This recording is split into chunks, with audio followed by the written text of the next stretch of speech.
राजस्थान में जल जीवन मिशन में हुए हजारों करोड़ के घोटाले में भ्रष्टाचार निरोधक ब्यूरो यानी कि एसीबी ने अपनी जांच अब तेज कर दी है।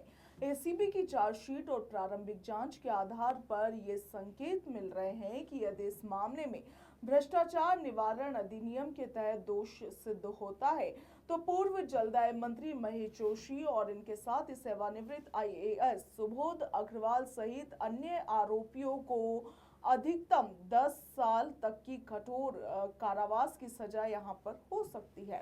एसीबी की विशेष जांच टीम यानी कि एसआईटी ने पूर्व मंत्री महेश जोशी से शुक्रवार को तकरीबन 8 घंटे तक पूछताछ की है।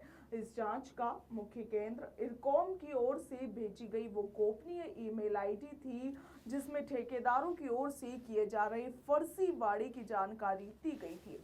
इस दौरान महेश जोशी से ये पूछा गया कि इरकॉन के सीईओ ने जब ईमेल भेजकर फर्जीवाड़े की सूचना दे दी थी तो आपने संबंधित कमेटी के गठन को मंजूरी क्यों दी। इसके जवाब में महेश जोशी ने कथित तौर पर बताया कि विभागीय अधिकारियों ने उनके पास फाइल भेजी थी और उनकी अनुशंसा के आधार पर ही इसे आगे की ओर बढ़ाया गया।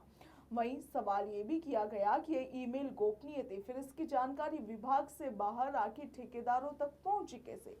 इसके जवाब में महेश जोशी का तर्क था कि इस सूचना की जानकारी विभाग के अन्य उच्चाधिकारियों को भी थी और इसीलिए लीक होने का सोर्स कोई भी हो सकता है।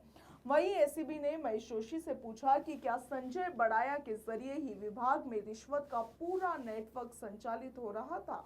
अब यहाँ पर आप देखिए कि सूत्रों के मुताबिक अधिकांश सवालों पर महेश जोशी ने लगभग चुप्पी ही साधे रखी या फिर अनभिज्ञता यहाँ पर उन्होंने जताई। उधर आप देखिए कि एसीबी की जांच में ये भी सामने आया है कि संजय बड़ाया इस पूरे के पूरे घोटाले की सबसे अहम कड़ी है। चार्जशीट में उसे पूर्व मंत्री के लिए दलाली करने और जलदाय विभाग के अधिकारियों और इनके साथ ही ठेकेदारों के बीच रिश्वत के लेन देन का सूत्रधार बताया गया है। फिलहाल बड़ाया विदेश में है और एसीबी उसके लौटने का इंतजार कर रही है ताकि इस पूरे कैश ट्रेल का खुलासा हो सके। एसीबी एसआईटी के सुपरविजन अधिकारी डॉक्टर रामेश्वर सिंह के नेतृत्व में इस पूरे मामले में हर पहलू की गहनता से जांच की जा रही है। गुरुवार को हिरासत में लिए जाने के बाद अदालत ने महेश जोशी को 11 मई तक एसीबी के रिमांड पर भेज दिया है। इधर एसीबी अब ये कड़ियां जोड़ रही है कि कैसे एक गोपनीय चेतावनी को नजरअंदाज कर दिया गया और फर्जी अनुभव प्रमाण पत्र वाले ठेकेदारों को करोड़ों के वर्क ऑर्डर जारी कर दिए गए।